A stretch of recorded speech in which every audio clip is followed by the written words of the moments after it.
ya tenemos programados una serie de meetups, de hecho de este grupo en particular, del grupo de R, tenemos 2 fechas, va a haber otras 2 fechas del grupo de Power BI y otras 2 del grupo de .NET, así que por ahí muchas de las caras las vamos a seguir viendo. Y seguramente durante el año vamos a ir posteando alguna otra actividad, eso lo vamos a ir notificando y demás. Queremos darles la bienvenida, agradecerles a todos los que han participado. Bueno, acá muchos lo conocen al organizador de todo esto, que es Patricio Cofre. Qué bien, está ahí como corresponde a Pato.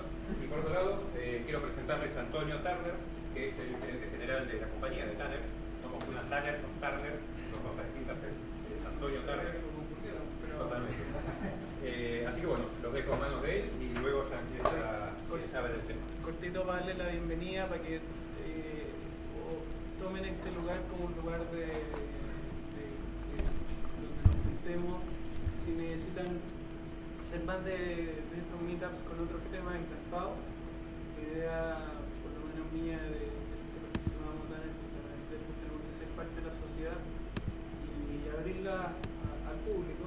Así que cuando quieran, encantados. Para los que quizás no sabemos tanto, vamos a hacer preguntas a veces que no van a parecer tan inteligentes, pero mejor pasar de tonto un minuto que ser tonto toda la vida. Creo que eso es siempre. Así que bienvenido y después viene, así que no salgan corriendo, al final tenemos... Espero que no sea solo pizza ritmo. No, nada. Gracias, jefe. Bueno, Klaus, todo tuyo.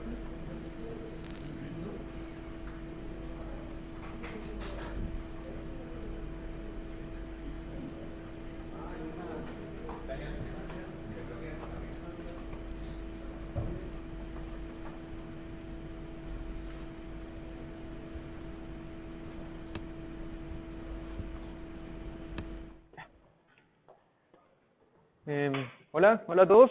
¿Se escucha bien o uso el micrófono? ¿Micrófono? Yeah. Hola, ya. Bueno, la presentación que les voy a hacer hoy día es sobre, como dice ahí, muestras complejas usando un paquete en específico en R, que es el paquete Sarvi. Pero primero me presento quién soy.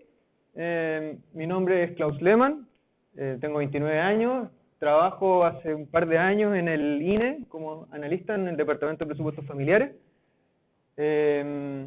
Algunos temas los que suelo trabajar, bueno, están todos relacionados con el mundo de la producción estadística, factores de expansión, imputación de datos faltantes, estratificación, estimación de intervalos de confianza para medianas, etc.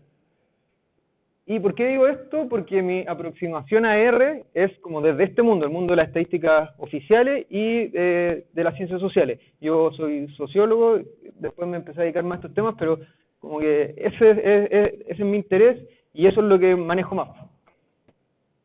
Y bueno, quería pasar el dato que con algunos compañeros estamos en un proceso de crear un proyecto que se va a llamar SocialBit, y que está inspirado en el modelo de las ciencias sociales computacionales, que en Chile todavía no es muy fuerte, pero en Estados Unidos y en Europa ya se están haciendo cosas interesantes.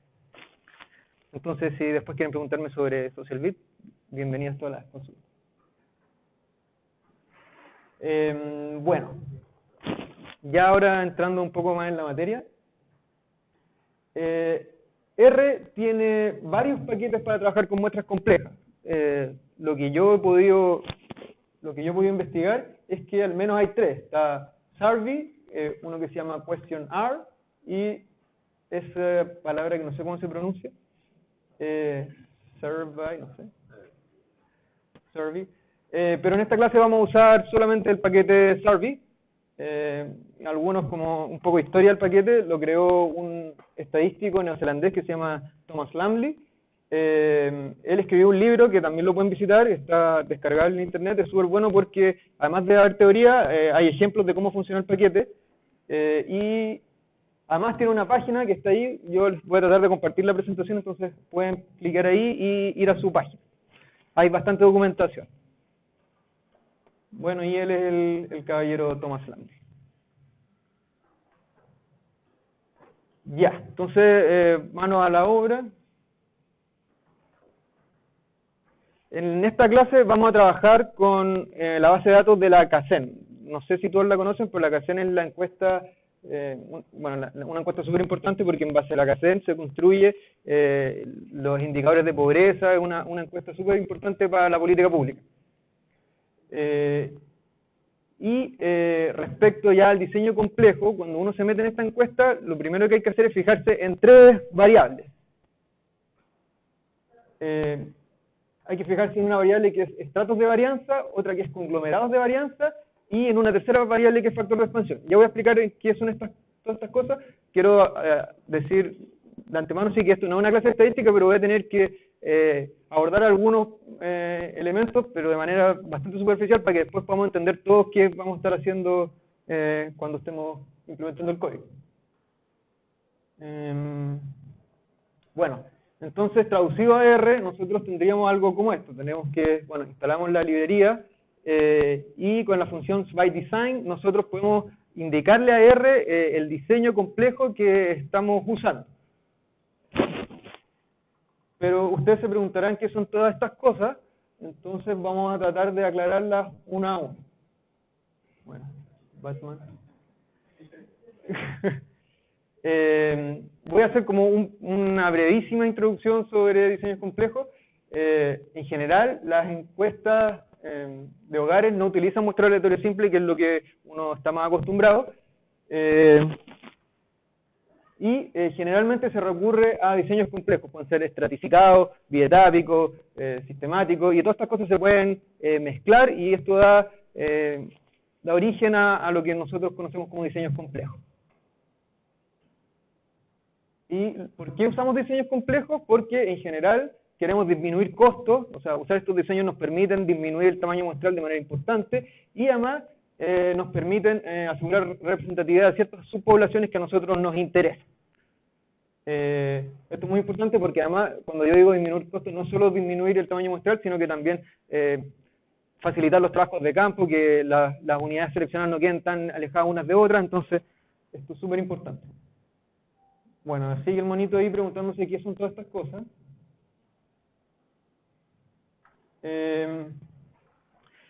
Entonces, en el caso de Kaizen, el diseño que se está usando, y en realidad es un diseño bastante típico en encuestas de hogares, es un muestreo estratificado en dos etapas.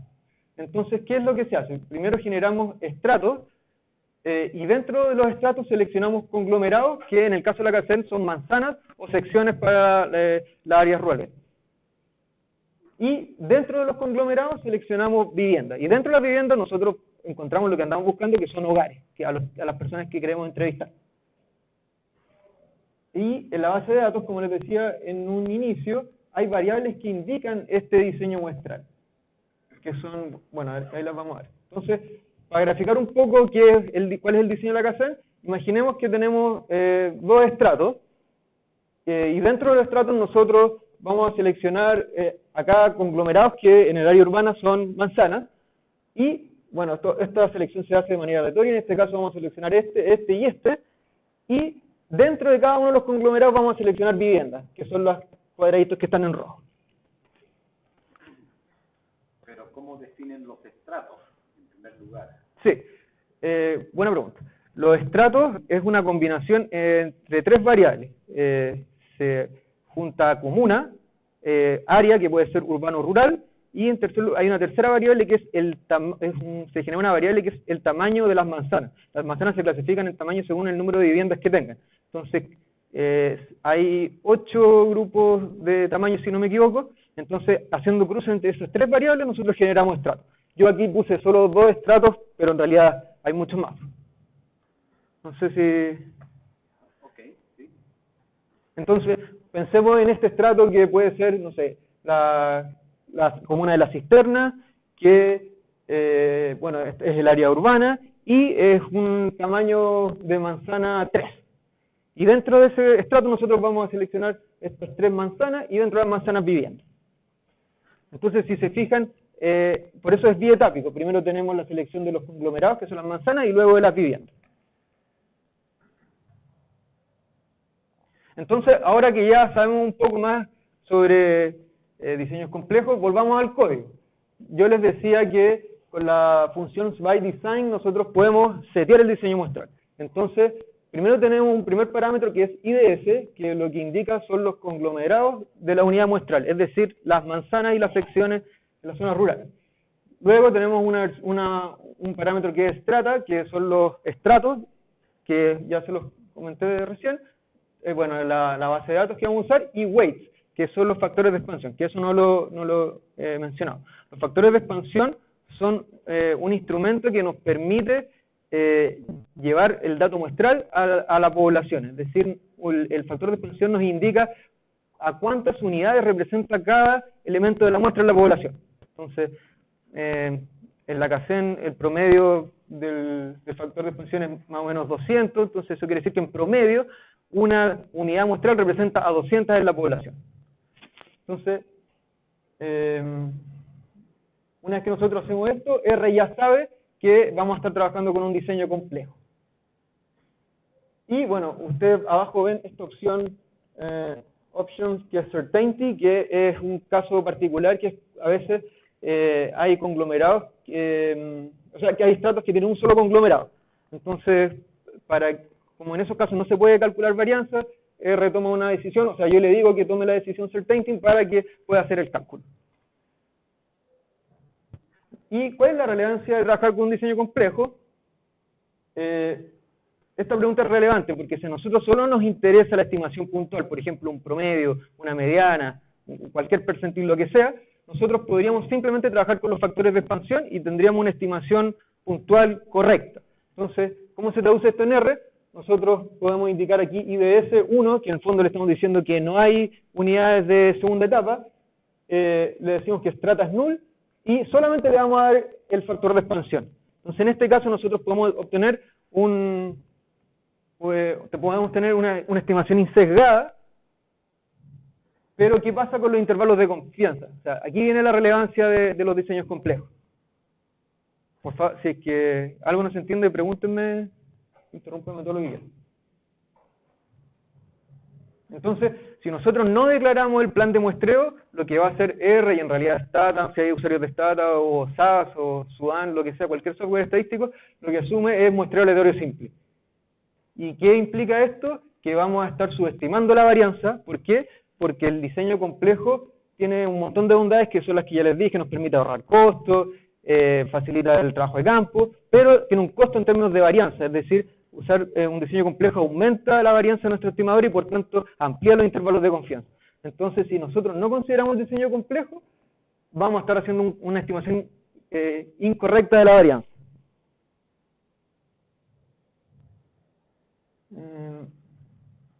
Ok.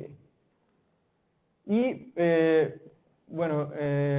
entonces esto tiene implicancias relevantes para cosas simples como una comparación de media, o para cosas un poco más complejas como modelos de regresión. Entonces, si es que uno no considera el diseño complejo, puede pensar, por ejemplo, que una variable en una regresión es significativa cuando en realidad no lo es. Algunas cosas sobre el muestreo aleatorio simple, que siempre es la estrategia más eficiente, pero tiene un costo, que es lo que les decía recién respecto del aumento de la varianza. Y en teoría tanto la primera etapa como la segunda aportan varianza al estimador. ¿Se acuerdan? Yo les decía que primero seleccionamos manzanas y luego seleccionamos viviendas. Las dos etapas aportan un poco de varianza al estimador, pero en algunos casos, que es por ejemplo cuando tenemos por alguna razón estratos con un solo conglomerado, no se puede calcular la varianza, porque para calcular varianza necesitamos mínimo dos unidades. Entonces, para esos casos usamos la opción Certainty. Entonces, en resumen, para terminar esta parte que quizás puede ser un poco aburrida, pero es necesaria para lo que vamos a ver después, cualquier cálculo que se haga a partir de una muestra es un estimador de un parámetro poblacional. Eso es importante tenerlo en consideración. Y una estimación está compuesta por dos elementos. La estimación puntual, que es por ejemplo el promedio. Nosotros decimos el ingreso de los hogares chilenos es de en promedio 1.200.000, y eso es súper importante, pero además tenemos la precisión, que es en el fondo cuál es el rango en el cual se está moviendo ese estimador. Y para eso es que usamos diseños complejos. Bueno, entonces ahora que ya entendemos la importancia del diseño complejo, espero, si no, por favor pregúntenme, podemos ya ver un poco cómo se implementa esto en el paquete Server.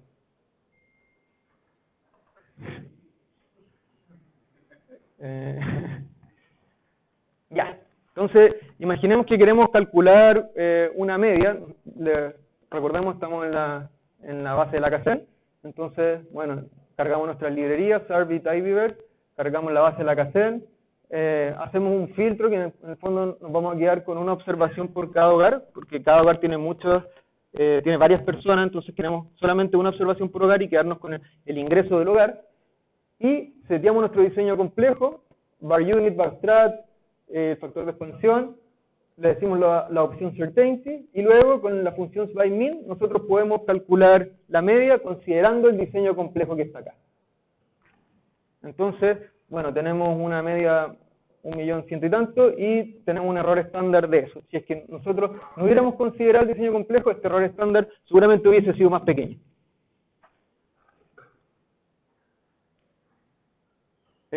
Otra función útil del paquete es SbyBy, que nos permite calcular funciones, en este caso la función SbyMin, pero partido por sexo.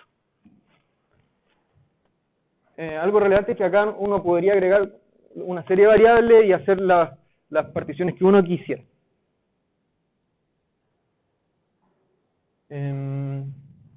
Bueno, entonces tenemos la estimación puntual, pero hemos hablado todo el rato de los intervalos de confianza. Entonces, ¿cómo calculamos los intervalos de confianza?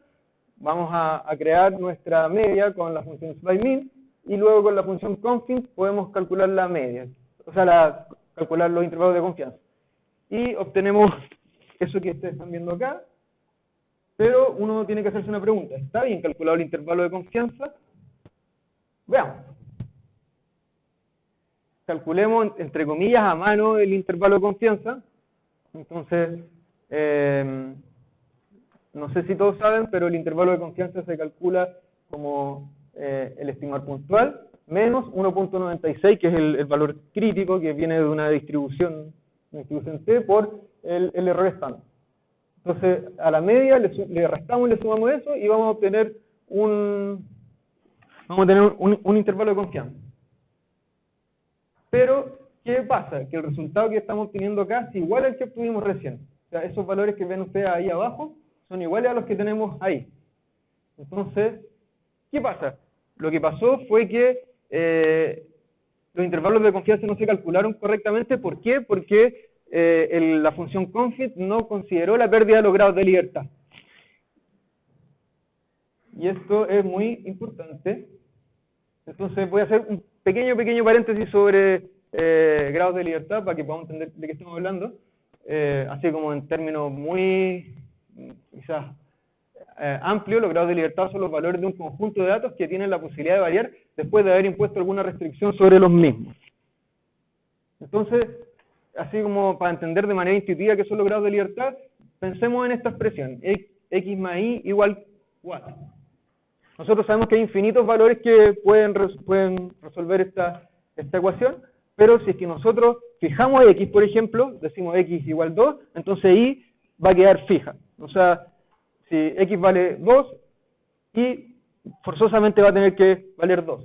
Entonces, tenemos acá la posibilidad de mover un solo parámetro, porque al elegirlo, el otro queda fijado automáticamente. Entonces, pensemos ahora qué pasa si agregamos una segunda ecuación. Bueno, ahora el sistema está completamente determinado y no tenemos ningún grado de libertad. ¿Por qué? Porque no podemos mover ni x ni y. Entonces, en el fondo esto es lo que intuitivamente son los grados de libertad. Uno tiene la posibilidad de mover ciertas variables, pero no todas. Entonces, pensemos por ejemplo en la fórmula de la desviación estándar. Nosotros primero calculamos la media, la suma de x partido n, y luego calculamos la desviación estándar, que en el fondo no es nada más que las desviaciones de cada uno de los x respecto a la media. Y lo dividimos por n-1.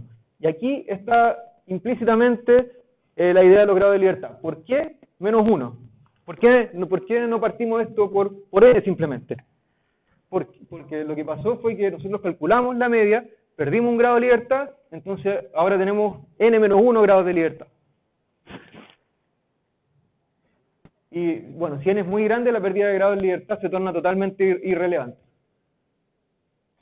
Bueno, entonces, volviendo al contexto del muestreo bietámico, usualmente la fórmula para calcular grado de libertad es conglomerados con información, es decir, manzanas con información, menos estratos con información. ¿Y por qué es relevante esto? Porque en dominios de estimación pequeños la pérdida de grado de libertad se vuelve muy relevante. No sé si todos saben, pero la curva T converge rápidamente a una normal, pero si uno tiene muy pocos grados de libertad, no sé, 2, 3 grados de libertad, la T no se parece mucho a la normal. Entonces, en esos casos es muy relevante calcular correctamente los grados de libertad. ¿Por qué? Porque al final eso le va a pegar bastante al intervalo de confianza que nosotros vamos a tener. Entonces, ¿cómo corregimos este error que teníamos antes en el intervalo de confianza? A la función config, nosotros vamos a agregar un segundo parámetro que es grados de libertad, y ahora sí vamos a tener calculado correctamente el intervalo de confianza.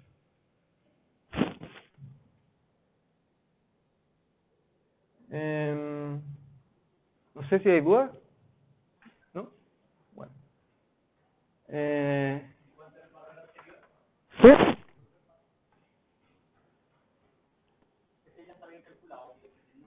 El que tenía antes estaba mal calculado, este está bien calculado.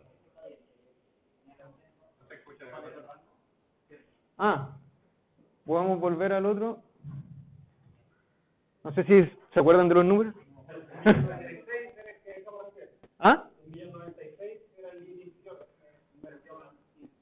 Y aquí tenemos 752, no es igual, se parece pero no es igual. Sí, lo que pasa es que esto es una estimación a nivel nacional, pero cuando uno empieza a bajar, por ejemplo, uno empieza a perder mucho grado de libertad y ahí se notan de verdad diferencias grandes. Entonces uno a veces se compara media y dicen, las diferencias son significativas, no sé, entre tal región y tal región, pero en realidad las diferencias no son significativas. Entonces por eso es importante. Y bueno, una nota técnica de SbyBy, que si es que uno quiere usar la función SbyBy para solo estimar, solo para tener la estimación puntual, está bien, usémosla, pero si uno quiere usarla para tener intervalos de confianza correctos, no lo aconsejo. ¿Por qué? Porque lo que va a hacer la función es usar los mismos grados de libertad para cada uno de los dominios que estemos estimando. Entonces, por ejemplo, si queremos estimar para no sé, la novena y la 10ª región, va a usar los mismos grados de libertad para las dos regiones, cuando en realidad eso no necesariamente es así. Entonces, ¿cuál es la solución? Simplemente usar SbyMin para cada dominio de estimación. Es un poco tedioso, pero se puede hacer, no sé, algo así como un loop. Entonces uno puede ir recorriendo regiones, y dentro de las regiones ir recorriendo el sexo hombre o mujer, y uno puede ir haciendo el SbyMin en cada uno de estos dominios. Esa es la forma correcta si uno quiere tener intervalos de confianza bien calculados.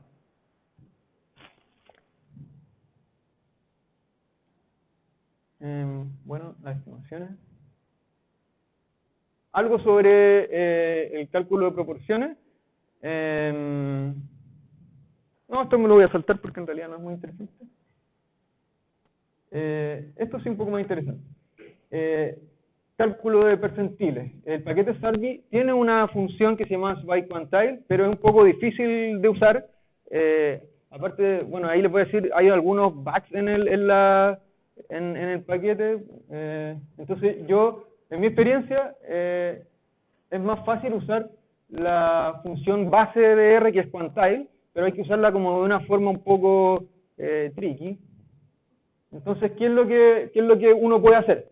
Nosotros podemos usar la función rep, que es, en el fondo, repetir observaciones. Entonces le vamos a pasar acá el ingreso, y le vamos a decir que cada observación la repita considerando el factor de expansión que tiene asociada esa observación. Entonces, si es que una observación tiene un factor de expansión 200, va a repetir esa observación 200 veces. Entonces vamos a tener una base gigante, en este caso como 6 millones de filas, y una vez que uno tiene eso, puede calcular con quantile la mediana.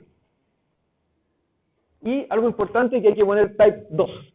¿Por qué? Porque R tiene 9 formas distintas de calcular mediana, y a la que uno está acostumbrado, y la más intuitiva, es el tipo 2, que es básicamente ir a la observación que está en la mitad, y agarrar esa observación, y en caso de que la muestra tenga un número par, va a agarrar las dos que están al medio, y va a calcular un promedio entre las dos. Las otras formas de calcular la mediana, la diferencia que tiene es que se basan en que la distribución es continua, entonces cuando uno calcula la mediana, existe la posibilidad de que entre 1 y 2, por ejemplo, existan muchos números, cuando en realidad eso no pasa. Entonces, uno, si es que no pone type 2, va a obtener medianas que en realidad son poco intuitivas y que no se obtienen con otros programas. ¿Cuál es la por defecto que viene? Por defecto no recuerdo cuál viene. ¿No es type 2? No, no es type 2. No, porque hicimos un montón de ejercicios, lo comparamos con Stata y no nos damos, y ahí nos dimos cuenta de eso. Entonces, bueno, si es que no se entendió también lo de la función rep, ¿cómo funciona esto? Pensemos en una base de datos más pequeña, tenemos 3 observaciones, entonces vamos a usar este vector que es i.core, que en fondo es el ingreso, y lo vamos a repetir según este segundo vector que tenemos acá. Entonces, el 1 va a estar una vez, el 2 va a estar 2 veces, y el 3 va a estar 3 veces.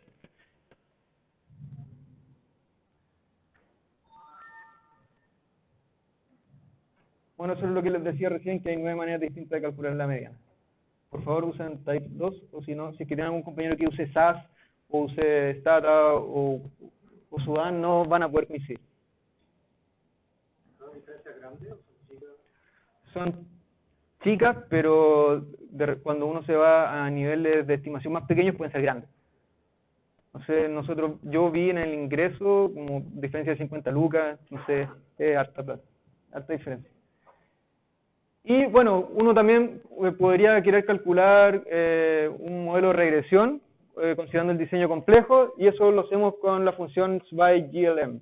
Entonces, esto funciona muy parecido a la función LM, que viene, creo que por defecto, que viene cargada en R, pero la diferencia es que hay que agregar de nuevo este parámetro de acá que le dice a la función que tiene que usar un diseño complejo. Entonces, esto nos permite calcular correctamente los intervalos de confianza. Y aquí lo que hice fue calcularlo sin el diseño complejo. Lo hice sin el diseño complejo, entonces después yo les paso la presentación y pueden comparar los valores, que son bien diferentes en este caso. Y se me olvidaba una nota. Yo siempre hablo harto de Stata porque en realidad partí haciendo estas cosas en Stata. Entonces, si es que hay algún usuario de Stata y quiere tener los mismos cálculos que en R, tienen que fijarse que cuando usen la función esta SVI-GLM, en vez de poner df acá, tienen que poner ddf. Si no, no va a funcionar y les va a dar distinto a Stata. Y probablemente también les va a dar distinto a SAS, para los usuarios de SAS. Entonces, en resumen, el diseño complejo permite calcular correctamente los intervalos de confianza. Lo que les decía es que no es aconsejable utilizar SVI-BY porque no vamos a estar calculando bien los grados de libertad. Y en lugar de ello tenemos que usar SVI-MIN con la función quantile y rep. Nosotros podemos calcular de manera bastante intuitiva una mediana en vez de usar la función que tiene Sarvi, que es SVI-quantile. Y lo último que quiero contarles, que quizás puede ser más novedoso y a alguien le puede interesar, es sobre diseño replicado. Ya, les cuento un poco la encuesta en la que yo trabajo. Se propuso, bueno, primero nosotros calculamos el gasto de los hogares, esa es nuestra variable objetivo. Entonces, hace un tiempo surgió la necesidad de publicar medianas, pero junto con las medianas hay que publicar sus medidas de precisión. Pues es decir, el coeficiente de variación, los intervalos de confianza, los errores relativos. Y el cálculo de las medidas de precisión de la mediana no es tan sencillo como en el caso de la media. En el caso de la media, uno simplemente asume que la media distribuye normal, entonces uno puede hacer el supuesto que les mostré hace un rato, que es el estimador más menos 1.96 por el error estándar. En la mediana no se puede hacer eso porque no distribuye normal. Entonces, la forma para resolver esto es usar técnicas de remuestreo como Bootstrap, Jackknife, BRR, pero la complejidad es que este remuestreo tiene que considerar el diseño complejo. No podemos considerar un muestreo aleatorio simple porque hay un diseño complejo detrás. Y lo bueno es que el paquete Survey nos da herramientas para poder hacer esto de manera bastante sencilla. ¿Cuál es el BRR? ¿Cuál es el BRR? BRR, Boost, no me acuerdo bien cuál era pero funciona más o menos parecido.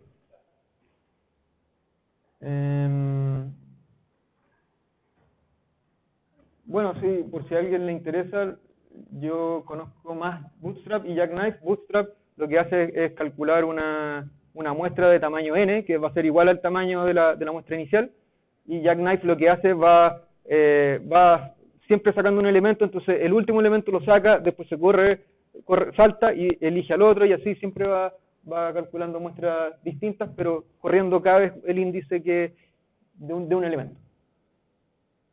Entonces, ¿cómo podemos hacer esto con Survey? Hay una función muy útil que se llama AskSurveyRepDesign.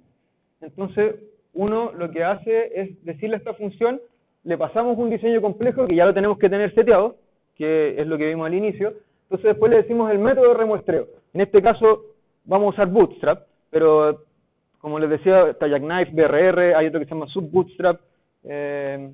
Y al final le indicamos el número de réplicas. En este caso solo puse 100 porque era más rápido, pero podemos indicar lo que queramos. Y lo que hace por detrás esto es remuestrar unidades de primera etapa. ¿Se acuerdan que yo les decía que uno elige primero manzanas, o sea, conglomerados, y luego lo que hace esto es que remuestrea conglomerados, pero tomando la precaución de que en cada estrato siempre se seleccione al menos un conglomerado. Entonces, en cada iteración se genera una muestra de tamaño n, y dado que hay reemplazo, es decir, nosotros seleccionamos un conglomerado, luego lo volvemos a meter en la tómbola y existe la posibilidad de que vuelva a ser elegido. Entonces, lo que va a pasar es que algunos conglomerados van a ser elegidos 3 veces, otros van a ser elegidos 0 veces, y eso en el fondo nos va a permitir tener muchas distribuciones distintas. Entonces las 100 réplicas, como dice ahí, generan 100 distribuciones distintas de la muestra original, y lo que está detrás de esto, como intuitivamente, es ver qué ocurriría si en vez de haber elegido la muestra que nosotros tenemos, nosotros podemos seleccionar más muestras en el espacio posible de muestras que tenemos. Entonces, pero la gracia es que estamos considerando el diseño complejo. Y bueno, un breve recordatorio sobre medidas de precisión. Existen varias medidas en el contexto de la estadística oficial, y generalmente se usa el coeficiente de variación, el intervalo de confianza y el error relativo.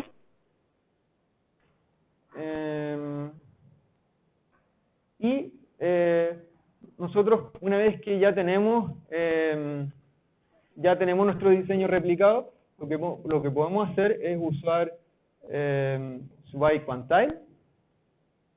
No, perdón, aquí hay un error. No, está muy bien, está bien. Entonces, usamos la función SurveyQuantile y en vez de pasarle el diseño normal que teníamos antes, le pasamos el diseño replicado, que en el fondo son estas 100 distribuciones distintas de factores de expansión. Y el código para los intervalos de confianza debiese ser sencillo según si uno sigue la documentación del paquete, pero hay un problema, no sé por qué, no funciona si uno usa algo como esto, es decir, y esto solamente siguiendo la documentación, si uno usa SwipeQuantType y le pasa el diseño replicado, uno no va a obtener nada. Entonces, ¿qué se puede hacer? Si uno busca en internet, ahí siempre está la respuesta a casi todas nuestras preguntas. Hay dos usuarios que dan soluciones alternativas y las dos dan exactamente el mismo resultado. Entonces, la primera solución que uno tiene es usar SwipeBy, que es la función que vimos antes, que nosotros a SwipeBy le podemos pasar cualquier función. En este caso le vamos a pasar SwipeQuantType, y uno hace este como pequeño truco, que en el fondo es decirle que esta condición siempre se va a cumplir. 1 siempre va a ser mayor que 0, entonces el fondo va a considerar todos los registros que están, va a considerar todos los registros. Y no sé por qué, pero esto funciona.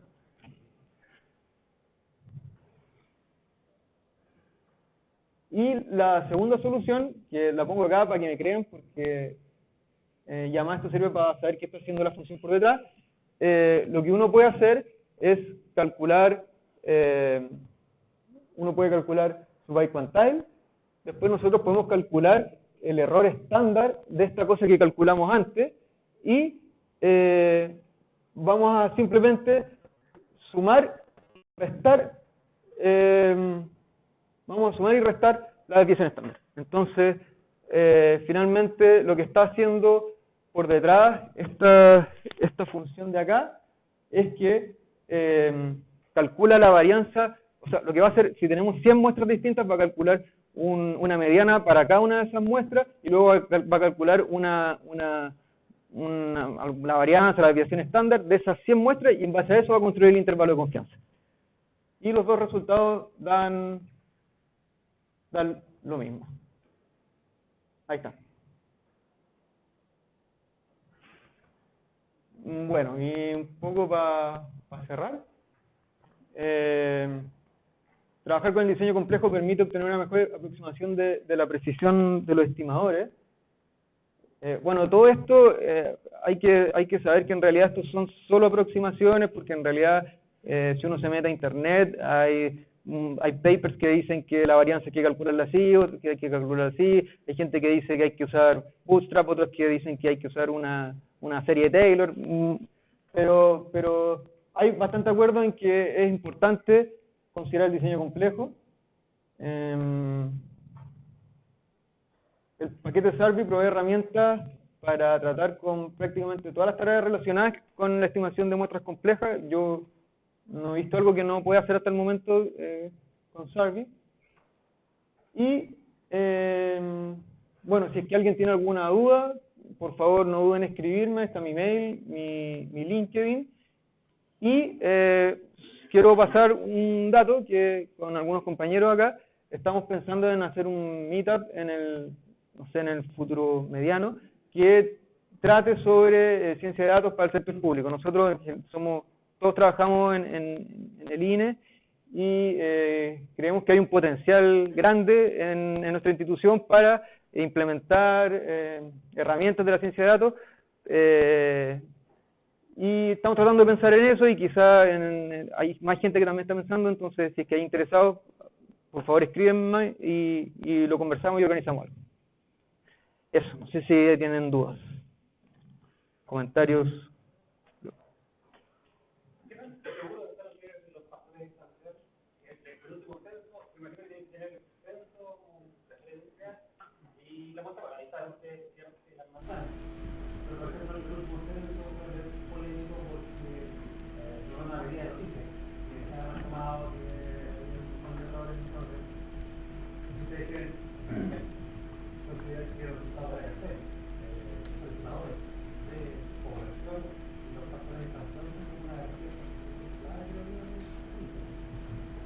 Sí, de hecho, muy mega clave, y hay un problema grande porque, como tú dices, el último censo no se está usando. En la práctica está disponible, pero el INE no lo está usando. Entonces, para construir los factores de expansión uno necesita tener los stocks poblacionales. Por ejemplo, cuántas personas hay en cada comuna de Chile. Y para tener los stocks poblacionales se tienen que hacer proyecciones de población. Y eso se están haciendo en base al censo del 2002, que está muy atrasado, lo sabemos. Y obviamente las proyecciones que uno puede hacer con los datos del 2002 no necesariamente se condicen con el comportamiento que tiene la población actualmente. Entonces, lo que dices tú es cierto que para construir factores de expansión bien hechos, uno necesita proyecciones de población bien hechas y para eso uno necesita un marco, es decir, un censo bien hecho, que afortunadamente ya va a entrar en operación porque el último censo sí salió bien. Entonces, cuando ya tengamos el nuevo marco, que va a salir pronto, vamos a tener proyecciones mejor y vamos a poder construir factores de expansión mucho más confiables. ¿Cómo? Los microdatos. O sea, los datos están, pero...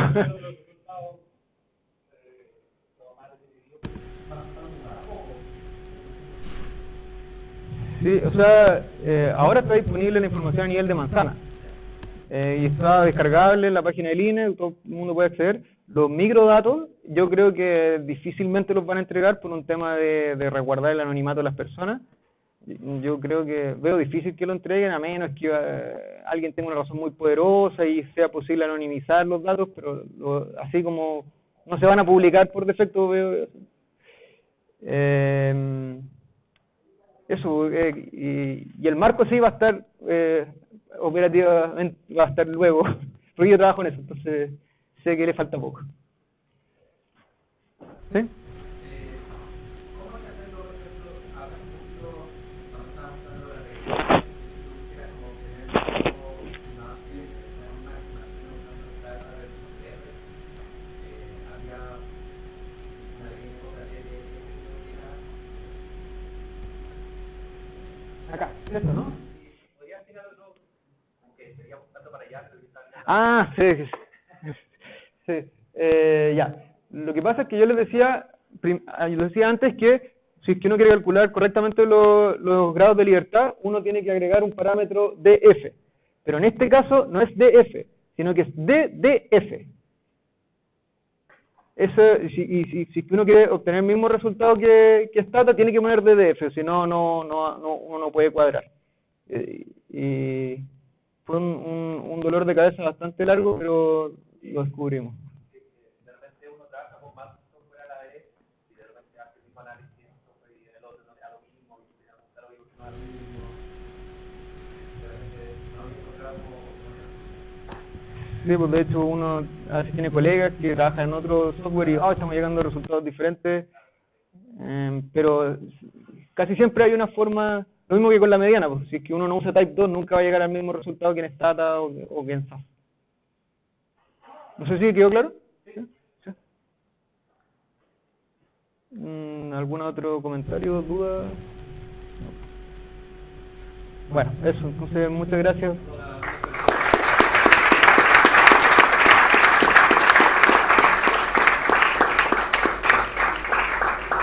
Klaus, una sola cosa, lo que dijo Antonio al principio, si ustedes cuando van a organizar el meetup necesitan espacio, este espacio está abierto para lo que necesiten. Ah, súper, excelente, muy buena noticia. Buena, súper. Trae la pizza a ustedes.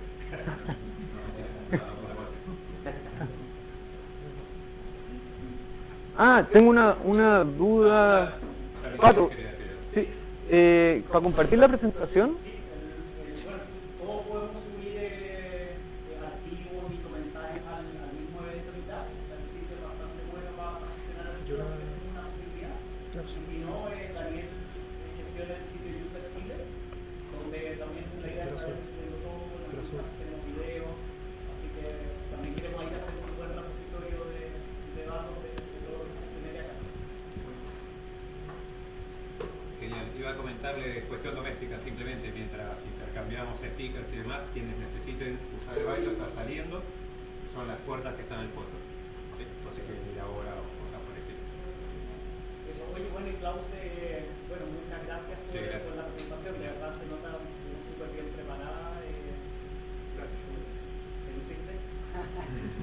Y bueno, y un placer tener por primera vez al INE presentando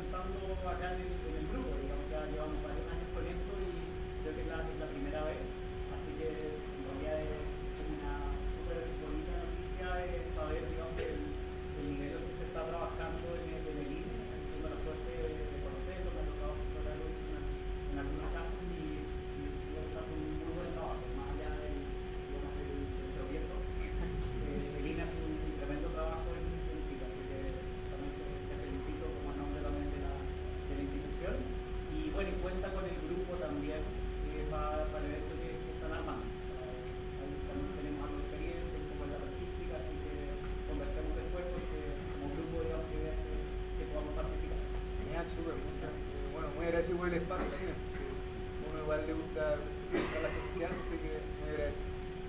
Vamos, gracias.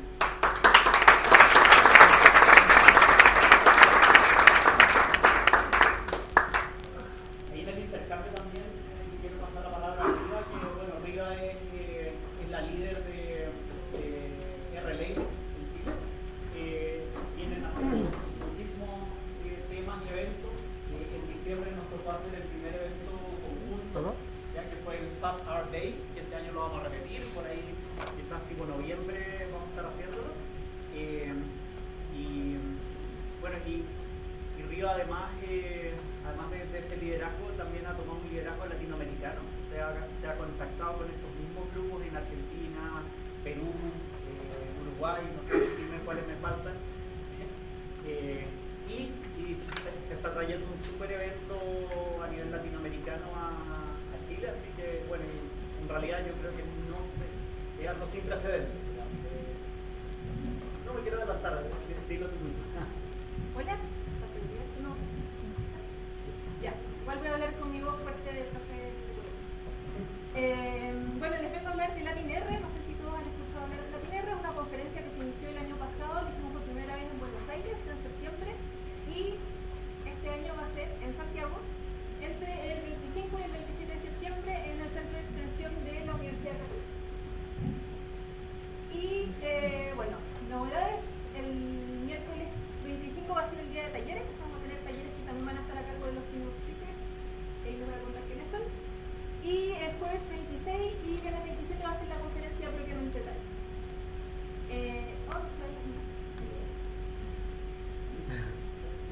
Bueno, ahí habían dos fotos en que se veían muy hermosos los keynote speakers, pero por alguna razón ahora no se ven. Tenemos dos, viene Mirechi Tincaya Rundel. Ella es profesora de la Universidad de Duke, trabaja en Everstudio en el área de educación, lidera el curso de estadística con R en Coursera, si es que alguien lo ha tomado. También es autora de una línea que se llama Open Microstat, que son libros para que la gente aprenda estadística de una manera no muy económica. Y también viene Hadley Wickham, quizás lo conocen porque es autor de algunos de los paquetes que la mayoría de las personas ocupan en R. Así que estamos muy contentas con tener eso en su. Y desde mañana ya es posible hacer envíos, se abre el Call for Paper, ese es el enlace, los envíos se hacen a través de EasyTrade, que es una plataforma para hacer envíos para conferencias, y vamos a tener tres modalidades: comunicaciones orales, es decir, presentaciones de 15 minutos, que alguien presenta su trabajo y después tiene 5 para preguntas. Va a haber sesión de post-it, en que uno puede hablar de un trabajo de investigación que está haciendo en el curso, y este año incluimos una nueva modalidad que son las mesas temáticas, es decir, que uno se organiza con otras 3 o 4 personas en torno a un tema que puede ser alguna metodología, no sé, un tipo de, no sé, una mesa sobre Shiny, por ejemplo, o una mesa sobre datos espaciales. La idea es mostrar en una mesa distintas aproximaciones a un mismo problema utilizando R. Y la convocatoria va a estar abierta hasta el 15 de abril. Entonces, ¿qué temáticas estamos proponiendo para este año? Bueno, esta primera es como cualquier cosa, o sea, cabe todo. Aplicaciones de R en distintas disciplinas de la academia y la industria, y todos los campos del conocimiento y sus combinaciones son de interés. Economía, ciencias sociales, estadística, matemática, humanidades, lo que sea. Están todos bienvenidos a participar. También vamos a tener otra línea temática que tiene que ver el uso de R en conjunto con otros lenguajes de programación. No sé si han ocupado Reticulate, que es un paquete que permite hacer interfaz con Python, así que si alguien está trabajando en esa línea también sería interesante. O con otras plataformas. Otro tema para este año está, bueno, si alguien está desarrollando un paquete de R y quiere ocupar esta conferencia para presentarlo, eso también es una oportunidad. Así como si están utilizando un paquete de R de una manera innovadora que no se había utilizado antes, también puede ser un buen tema de presentación. También está una línea temática que va a tener que ver con el uso de R en la enseñanza, de estadística, de matemática o alguna otra disciplina. Y maneras innovadoras para el aprendizaje de R. Por ejemplo, puede ser algún grupo que estén liderando en línea. Los propios meetups el año pasado fueron tema de conferencia. Gente que esté trabajando en investigación reproducible, análisis de grandes datos con R, aprendizaje automático, visualización, análisis de redes, uso de R para análisis de datos abiertos, etc. O sea, y se ve en una conferencia en que, si lo orientan mostrando cómo están ocupando R, caben todos los temas. ¿Cuál es nuestro inscribirse? ¿Perdón? ¿Para inscribirse? Para enviar para la propuesta de... no lo tengo ahí. Estaba en el link anterior, ¿no? Sí. Es easyshare.org/ Está grabado. cdf/latinr. Va a estar el video. Sí, va a estar el video y después voy a poner el enlace en la página del Meetup. Ese es el enlace para enviar una propuesta. Y el plazo es hasta el 15 de abril. Y el rumor es que no va a haber extensión de plazo, así que no lo dejen para el último momento. Uno siempre espera el 14 de la tarde y dice, no, si igual van a mandar más rato un correo y lo van a extender. El rumor es que no va a haber extensión este año, así que les recomiendo estar como atentos. Y bueno, ese es nuestro usuario en redes sociales, por si quieren estar como atentas y atentos a las novedades. Y próximamente, la próxima semana vamos a publicar la información para quienes quieran participar como sponsors. Así que junto con DataUC que nos está apoyando y RStudio, el logo de su empresa puede ir ahí. Así que si alguien está interesado o interesada, podemos hablar en la pausa o me pueden mandar un correo y les puedo adelantar la información para quienes quieran ser sponsors del evento. Entonces, bueno, todas las invitadas y invitados a mandar sus propuestas y para quienes quieren participar como asistentes, alrededor de junio va a estar abierta la inscripción para ir como asistentes. Y va a haber una entrada para los días de la conferencia y otra que tiene que ver, o sea, que involucra los talleres. En la próxima convocatoria va a haber información sobre el comité científico, los detalles del comité organizador y también va a haber un llamado para becas de asistencia, porque nos interesa que venga gente de regiones, que venga gente que no participa usualmente en conferencias de tecnología.